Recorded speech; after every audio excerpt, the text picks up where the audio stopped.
Welcome back नाज़रीन।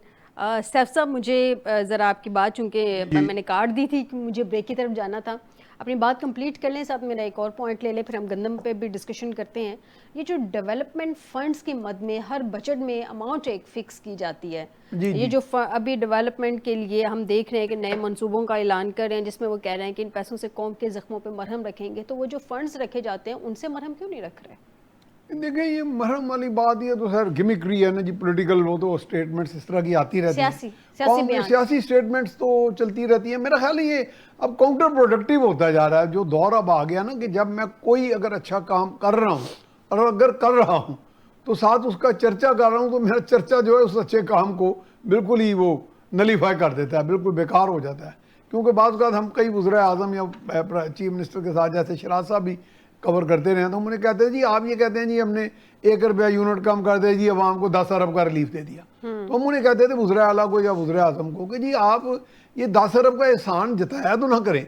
अगर आपने कुछ स्पेस निकाल ही दी है, जो आपकी वैसे तो ड्यूटी है, तो अगर आपने स्पेस निकाल के कोई रिलीफ दे दिया है लाचार और मजबूर होके, तो तौन और करहन अगर आपने दे ही दिया रिलीफ, तो उसको इस तरह जताएं ना, क्योंकि ये काउंटर प्रोडक्टिव है। अब लोग समझते हैं कि जी हमारे जो इस वक्त आगे लीडर्स इक़्तिदार में आते हैं, वो शायद इसी बात को कहने के लिए आते हैं कि जनाब हमने आप पर बड़ा एहसान किया, हमने आपकी ज़िंदगी जो है एक्चुअल में होता तो यही है वो ना। हमने तो एक्चुअल बात में तो ये होता है यही कि है। मेरा ख्याल है ठीक है, प्रोजेक्शन ज़रूरी होती होगी ठीक। पार्टीज़ में, कन्वेंसिंग जब इलेक्शन का टाइम आता है, तो मेरा ख्याल है ये चीज़ें हम लोग आसानी से इन चीज़ों को सिमुलेट नहीं करते, एक्सेप्ट नहीं करते। ठीक, दुरुस्त कह हुकूमतों रहे का हैं। काम है कि वो काम करते रहें। हाँ, अवाम के जो नुमाइंदे हैं उनको साथ शामिल करके प्रोजेक्ट्स अब आपको बनाएं बता दें, लेकिन उस तरह और से ना बताएं कि इंटरनेशनल। हाँ अवाम जी को लगे उन पे एहसान किया जी, है, क्योंकि ये उनकी रिस्पॉन्सिबिलिटी है जो ये हुकूमतों में बैठे हुए रिस्पॉन्सिबिलिटी है। हुकूमती जो एहलकार हैं। शराज साहब, सदर मुमलिकत ने पेट्रोलियम लेवी बढ़ाने का ऑर्डिनेंस जारी कर दिया है। सर, अब हुकूमत जितनी चाहे लेवी बढ़ा सकती है। एक जानिब आप आलमी सतह पे पेट्रोल की कीमतों में कमी हुई है, दूसरी जानिब ये जो लेवी के हवाले से है, ऑर्डिनेंस 1961 में तरमीम की मंजूरी भी दी थी, जिसके बाद सदर आसिफ अली जरदारी ने पेट्रोलियम लेवी बढ़ाने का ऑर्डिनेंस जारी कर दिया था। सर, ये क्या है, ये हो क्या रहा है? तो वो क्या सेहतमंद है? अभी तो बातचीत कर रहे हैं, बाहर आ गए हैं, सर जो ये कुछ तो मान लिया उन्हें रिज्यूम सर कर लिए। ये तो बताएंगे ना हमें पीपल्स पार्टी वाले, हम तो एक्शन स्पीक लाउडर देन। हम तो उनकी सेहत के लिए दुआ गो हैं।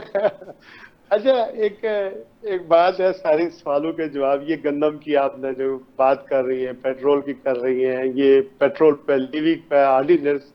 देखिए, पार्लियामेंट के अंदर ना जमहूरियत में, जहाँ जिन मुल्कों में जमहूरियत होती है, उसमें पार्टीज अपने मनसूबे 4 साल या 5 साल के लिए अनाउंसमेंट करती है, मंशूर सर्कुलेट करती है, अवाम के सामने रखती है, मीडिया को देती है कि ये हमारे मनसूबे हैं, we stand for such and such thing, कि this reforms will be introduced and this is the work we're going to do। ये हमारे पास इकोनॉमी की पॉलिसी है, ये हमारे पास ये डेवलपमेंट के फंड है, हम ब्यूरोक्रेसी में क्या चेंजिंग करेंगे, रोजगार कितने के मौके कितने क्रिएट करेंगे, और हमारी फॉरेन पॉलिसी क्या होगी, और domestic policy in terms of जो सिक्योरिटी के अदारे हम क्या करेंगे। ये होता है मंशूर पार्टियों का।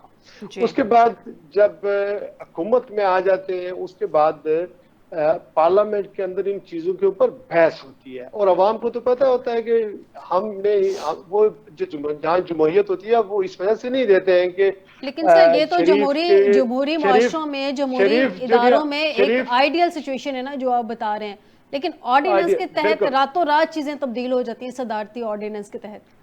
इस वजह से फैजा कि जब आपके अदारे कमजोर होते हैं ना, जब आपकी पार्लियामेंट कमजोर होती है, आप उन लोगों को इख्तियार दे देते हैं जो अवाम के नुमाइंदे नहीं होते, जो किसी के आगे अकाउंटेबल नहीं होते। तो यही कुछ होता है कि मैं आपको बता रहा हूं कि मुझे कोई यकीन करे कि अगर जैसिका से भी ये ढांचा खड़ा हुआ, मुझे कोई एतराज ना होता अगर मैं एटलीस्ट खुश होता कि मियां नवाज शरीफ साहब भी वजीर आजम बन जाते। कम से कम कुछ चीजों का पता तो था, कहीं कोई स्टैंड तो कर सकते थे किसी जगह। यहाँ वजीर आजम साहब किसी जगह कोई स्टैंड नहीं कर सकते हैं। आप देखें कि अपने भाई को ड्रॉप करने के लिए उन्होंने लंदन आना था, उनको बेलारूस लेके गए मियां शहबाज शरीफ साहब, वो लंदन आ गए, 3 दिन यहाँ पर रहे, और कोई किसी के साथ कोई अट्रैक्शन नहीं किया और वापस पाकिस्तान चले गए। अब पेट्रोल पे लीवी की आप बात कर रही हैं, ये खबरें क्या चल रही हैं? खबरें ये चल रही हैं कि हमारे इंडिकेटर जो इकोनॉमी के बहुत अच्छे हैं, जबकि fact of the matter is कि आपकी जो आज फॉरेन ऑफिस की जो स्पोक्स पर्सन है, उन्होंने ये ऐलान किया कि हमारे जो फॉरेन मिशंस हैं, जो सफारतखाने हैं, उनके पास पैसे नहीं है अखराजात अपने पूरे करने के लिए। आपकी ये आपकी हालत है और आप फिर सेम टाइम ये भी दावे करते हैं कि हमारी इकोनॉमी बहुत अच्छी हो गई है, हमारे खजाने में बहुत अच्छे पैसे हैं। अभी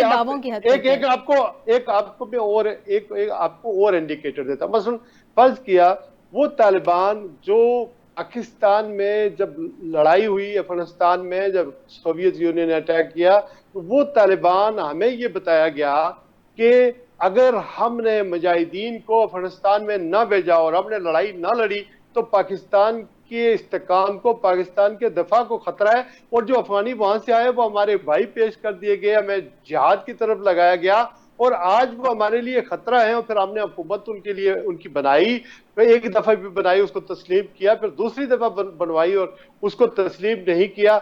आज उनके यहाँ डॉलर पैसा 80 का है, पौंड 60। ठीक शराज साहब, आप बिल्कुल ठीक कह रहे हैं, लेकिन मुझे थोड़ा सा मार्जिन दीजिएगा। मैं गंदम के इशू पे भी चाह रही थी आप दोनों माहिरीन से इसकी जो मैं राय ले लूं।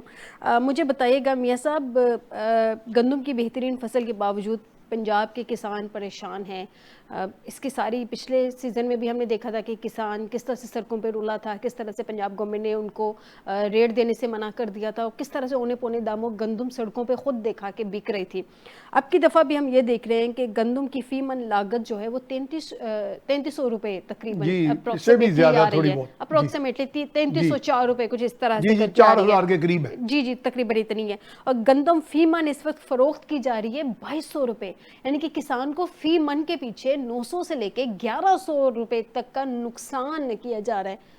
वज़ीर आला साहब बड़े बड़े दावे करे थे किसान को नुकसान नहीं होगा, आप गंदम बेधड़क लगाएं। मैं प्रैक्टिकल फार्मिंग की है, मैंने 20-25 साल में खुद किसान रहा हूँ और उसमें एक हमारे यहाँ बड़ी देर से ये इशूज़ थे, लेकिन गुज़िश्ता ये साल और इस साल रबी की फसल और इस साल जो रबी की फसल में किसान को बहुत नुकसान हुआ है। यानी इसमें एक बाकायदा हमारे यहाँ एक मरवजा पॉलिसी आ रही थी कि हुकूमत इमदादी कीमत जो थी वो मुतय्यन करती थी कि सूबाई हुकूमतें भी स्टोरेज अपना रखती थी ये लेके ख़रीदारी करके, और आगे वो फ्लोर मिल्स को फराहम करती थी और किसान का वो काम चल रहा होता था, वो अगली फसल के लिए बीज भी ले लेता था। अब खैर उन्होंने उसको कहा कि जी हम आपको किसान कार्ड देंगे। फिर वो अब किसानों को ये भी एतराज़ है कि जी एक तो कीमत का तयन नहीं किया, हमारी जो कॉस्ट है वो घर बैठे हमें पड़ रही है वो 3000 से 4000 के दरमियान। आप अगर हमसे 2200 रुपया मान लेंगे और वो भी इमदादी कीमत को बाकायदा बाज़ाब्ता बर वक्त कोई ऐलान नहीं किया गया, ये बहुत बड़ा नुकसान थे।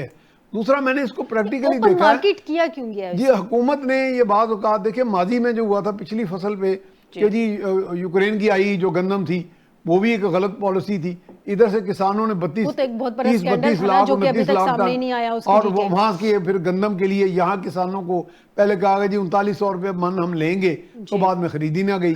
वो शहबाज शरीफ साहब को बीच में इंटरवीन करना पड़ा और उन्होंने कहा जी मैं पास्को को कहता हूँ, लेकिन वो भी पूरा अमल हुआ नहीं।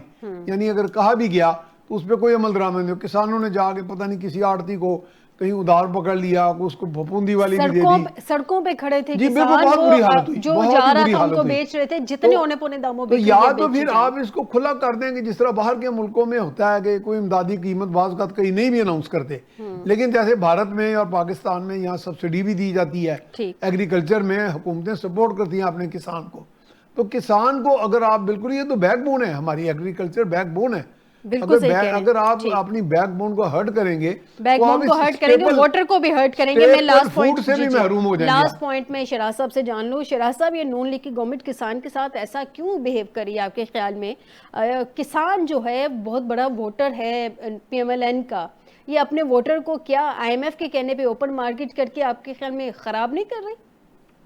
देखिए, हम जैसा कि कहा गया कि हम ज़री मुल्क है, नो डाउट अबाउट इट, कि हमारे मुल्क के अंदर 4 वेदर हैं, हर चीज़ हम पैदा करते हैं, तमाम तक मिसमैनेजमेंट, गपलों, फ्रॉडों और पाबंदियों के बावजूद, बारिशों, बर वक्त पर नहीं होती, पानी नहीं मिलते, खाद नहीं मिलती, ये सारी चीज़ें जो है, इसके बावजूद हमारे किसान को वो सहूलतें भी नहीं है, लेकिन इसके बावजूद अनाज हमारे यहाँ बहरहाल सबको मिलता है 25 करोड़ आवाम है।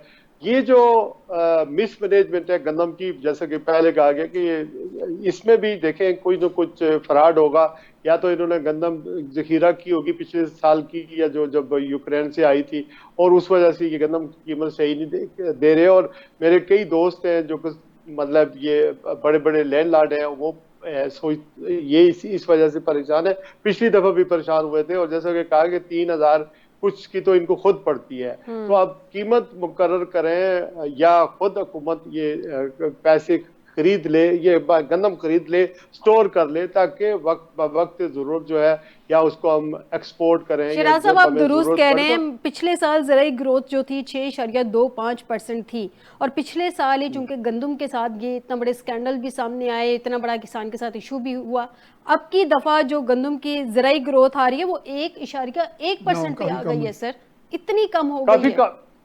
काफी कम हो गई है ना। तो इसकी कमी को पूरा करने के लिए ये जो इन्होंने गोदामों में रखी होगी या स्टोर की होगी वो बेचेंगे। होता क्या क्या जखीरा अंदोजी होती है, जिससे प्रॉब्लम्स आती हैं। बहुत शुक्रिया शहराज खान साहब आपका मुझे प्रोग्राम में ज्वाइन करने के लिए। मियां सैफुर रहमान साहब आपका भी मुझे प्रोग्राम में ज्वाइन करने के लिए। नाज़रीन, कहने को तो हम ज़राई मुल्क है, लेकिन 10 अरब डॉलर्स की गंदम, चीनी, दालें और खुर्दनी तेल वगैरह हम बाहर से मंगवाते हैं। ज़राई मुल्क की हकीकत तो ये है कि जगह जगह पे हाउसिंग कॉलोनीज बन गई हैं और दरख्त भी काट दिए गए हैं, और अब बाद में ऐलानात किए जाते हैं कि हम नए दरख्त लगाएंगे, नए दरख्त उगाएंगे। बिल्कुल उगाना चाहिए, लेकिन जो ऑलरेडी है कम से कम उनको ना काटें। आज के प्रोग्राम से दीजिएगा इजाज़त। बशर्ते ज़िंदगी आपसे दोबारा मुलाकात होगी। अपना ख्याल रखिएगा। अल्लाह हाफिज़।